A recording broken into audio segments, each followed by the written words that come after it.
how to know your worth and value. You have to decide, you have to program your mind. You have to repeat things and remind yourself and think thoughts that support this is my self identity. I'm worthy and deserving to have this. I am a valuable person. My voice matters. I matter. You're not going to believe it in the beginning, but that's why you have to do constant repetition until you've convinced yourself. And now you know this as your new identity. How do you know not to settle for less, but also know you will get everything you want from SP? You have delusional self-confidence.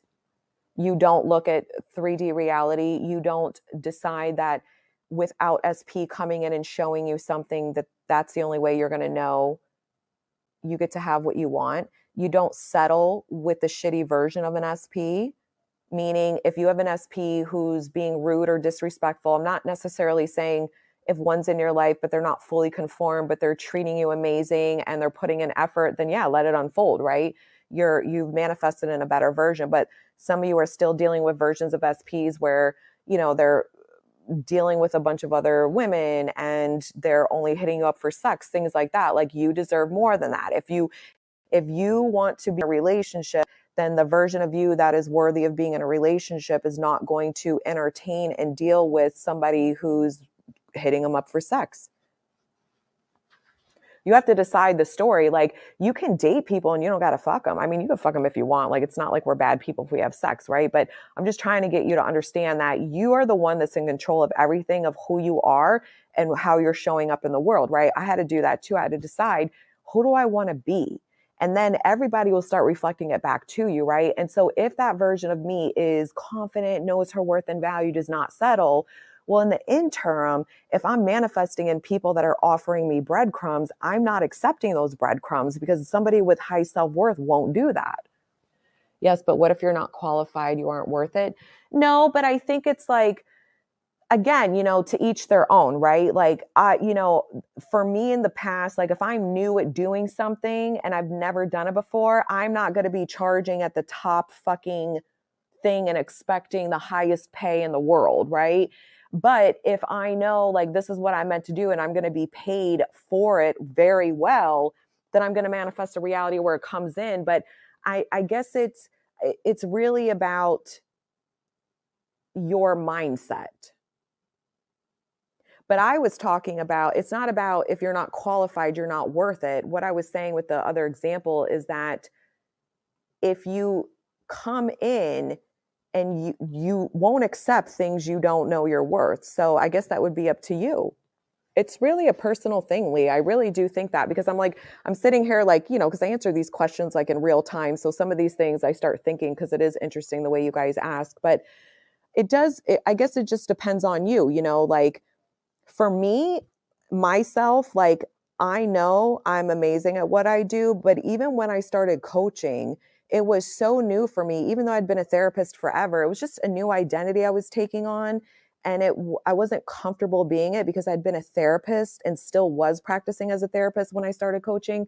So it was a complete different identity shift. And I was working with an entirely different set of people with a different set of issues that were not severe and chronic like I was doing as a therapist. So when I went into coaching, like I had some of my prices a lot lower when I first started than I do now, and I'll just keep raising them as I continue because I keep investing in me and keep getting better and better. So I'm raising my worth with my content over and over again.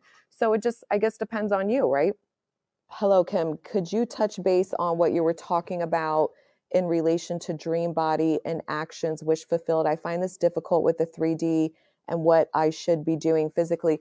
Well, that's a personal thing, right? So I think when you're understanding, again, it's self-identity, it's self-concept. Who do I want to be? For me, my dream body, there was a certain physique I wanted, and I wanted to incorporate exercise because I've always exercised. I just would do things because I had the wrong mindset. So the majority of my life till I hit my 30s, the way I would lose weight or get tone and fit or whatever is I would go to the gym and I would eat pretty healthily, but I would only be able to sustain that for like 6 or 8 months. And then I would stop doing it for 6 or 8 months because my mind, I didn't understand self-concept and I wasn't changing my identity and it wasn't a lifestyle. It was almost like I'm just going to do this to get to the goal that I want. And then when I got the goal I want, I would do it a little longer. And then I would be like, okay, I'm done now, you know? And then I would just live in that cycle forever. And so I was all fluctuating and going up and down. And it wasn't until I decided who my new identity was when it came to my body and fitness.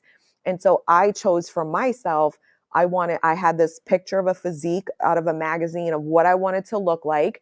And I decided I am a fit, lean, strong woman. So then I would ask, I can remember this like way back, like 9 years ago, every day for the first, month or two, all day long, when I wanted to talk myself out of going to the gym, or because back then I would get up at like 4:30 in the morning because I was working at a 9 to 5, and I'd have to like fit it in, and I'm fucking tired. I'd rather just hit snooze and go to sleep, But I would tell myself, what does a fit, lean, strong woman do? Oh, well, she gets up because she knows, even though she's tired right now, within 5 minutes of being at the gym and moving her body, she's going to wake up and she's going to feel so good when she's done with her workout.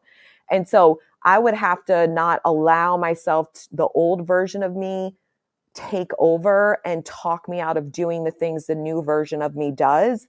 And so the only way that worked for me was knowing who my self-identity was in that area of my life. And then I had to understand, well, what's the story of my new version of me? How do I associate working out? It's positive, it's favorable. The old version of me was like, fuck, this is annoying. I don't want to do it. I hate it.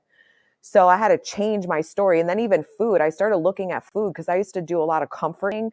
And I started looking at food as it nourishes and fuels my body. And I'm allowed to indulge on occasion because I don't need to eat crap every day. For me, it doesn't make me feel good. Like even sometimes if I eat like a little pizza or cake or something, it's like it never tastes as good because it's like my taste buds are just so, it doesn't like artificial shit that much anymore. But I still eat it. I just don't, it's a treat. It's not a fucking everyday meal. So I had to change my thinking and understand how different I think about things that relate to my body, food, and exercise for me. And then I focused on that story and I just kept bringing it back to my self identity. I am a fit, lean, strong woman.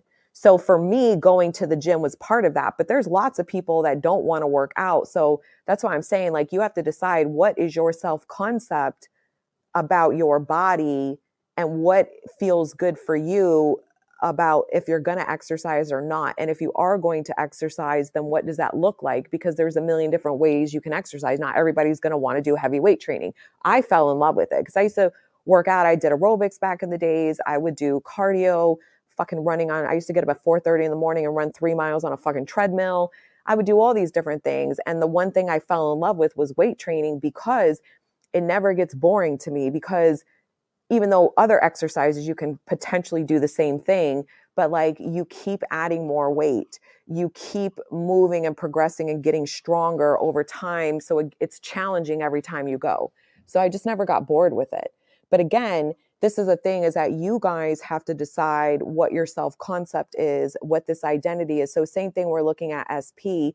If you are worthy and deserving to be in the relationship of your dreams with the person of your dreams, then anytime you want to chase, anytime you're accepting breadcrumbs, anytime you're feeling not good enough, anytime you're thinking thoughts that are creating, pain and despair, et cetera, it's like, well, if the version of me who knows their worth and value and gets to have the relationship of their dreams with the person of their dreams, what do they think about this? Are they going to accept this breadcrumb? No.